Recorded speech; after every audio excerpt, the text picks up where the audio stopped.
King Vrathor stood at the obsidian windows of his war chamber, staring into the void where the Crimson Armada had torn through his forces 6 rotations ago. The Battle of the Crimson Nebula had cost him 3,000 ships, countless warriors, and something far more precious. His daughter, Princess Elena, commander of the Royal Guard. The reports had been clear. Her flagship, the Eternal Dawn, had been surrounded by 17 Crimson dreadnoughts. No distress signal, no survivors, the wreckage scattered across 3 sectors. He had worn the grey ash of mourning for 5 days now, as tradition demanded. Tomorrow he would declare her death official and name a new heir. The Vauctar Empire could not wait even for grief. "My lord," the chamber doors exploded open. His advisor then stumbled in, his face wide with something between terror and wonder. "She lives. Princess Elena, she's approaching the capital." Vrathor's 3 hearts stuttered. "Impossible. Show me." The holographic display flickered to life, showing a battered fighter craft, barely holding together, making its approach. It was Vauctar design, but heavily modified with crude repairs. Welded plating that didn't match. Propulsion systems that shouldn't work together. "Is it confirmed?" Vrathor demanded, his voice trembling despite himself. "Biosignature confirmed, my lord. It's her." The king moved faster than he had in years, his ceremonial robes flowing behind him as he rushed to the landing bay. His royal guard struggled to keep pace. By the time he arrived, a crowd had gathered, officers, nobles, and soldiers, all drawn by the impossible news. The fighter touched down with a grinding screech, sparks flying from damaged landing gear. Steam hissed from coolant leaks. The craft looked like it had flown through a star and back. The cockpit opened. Elena emerged first, and Vrathor's breath caught. She was alive, thinner, with new scars crossing her silver skin, but unmistakably his daughter. She wore a strange jacket over her combat suit made of some primitive fabric with foreign symbols. But it was what, or who, climbed out after her that made the entire bay fall silent. A human. The creature was small by Vauctar standards, barely reaching Elena's shoulder. It wore a tattered uniform from some backwater military, covered in burns and bloodstains. Its skin was a pale tan, its hair dark and wild, and its eyes, those strange forward-facing predator eyes, swept across the bay with unsettling awareness. "Father," Elena said, her voice weak but strong. She descended the ramp, and the human followed, carrying a battered rifle that looked like it had been forged in a scrapyard.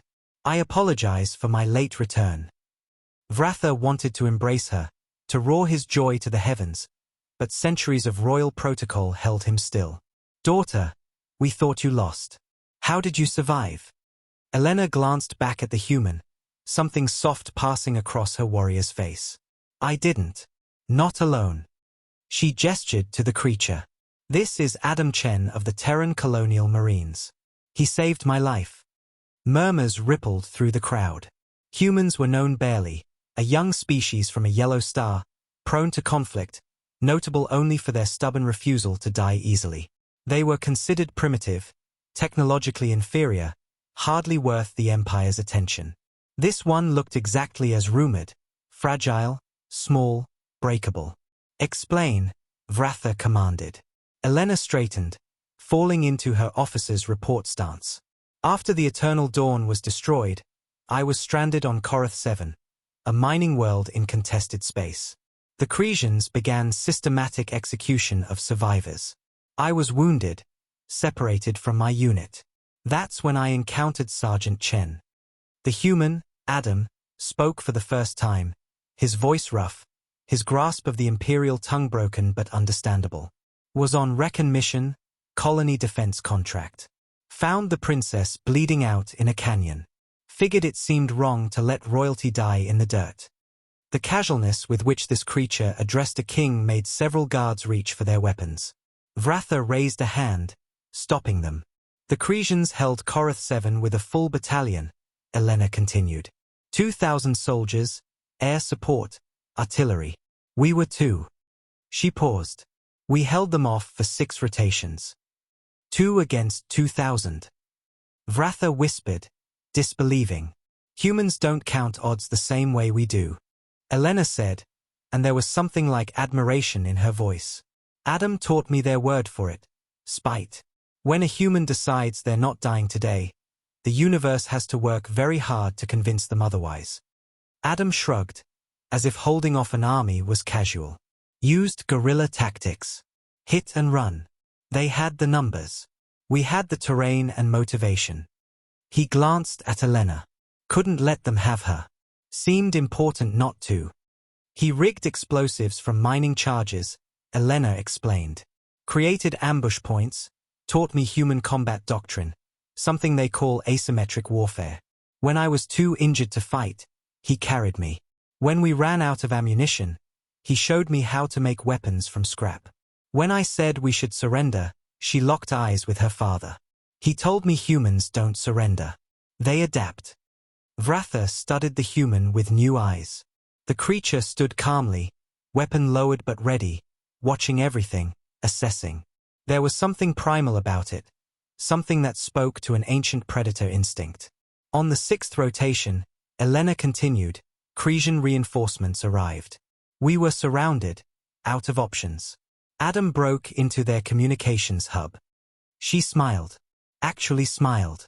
He contacted the human fleet operating 2 systems away. Told them a human was pinned down and needed extraction. They arrived in 4 hours. 4 hours. Vrathor repeated. Across 2 systems. Humans have a saying, Adam said quietly. No one left behind. When one of us calls, we come. All of us. He gestured to Elena. She was with me. That made her one of us. The human fleet engaged the Crimsons, Elena finished. Outnumbered 3-1, but they didn't care. They punched through, extracted us, and held the line until we escaped. Lost 2 destroyers doing it. Her voice grew soft. For me. For a human they'd never met. And an alien princess they had no treaty with. The bay was silent. Vrathor descended from his platform, approaching the human slowly. Adam didn't flinch, didn't bow, just met his gaze with those unsettling eyes. You saved my daughter's life, the king said.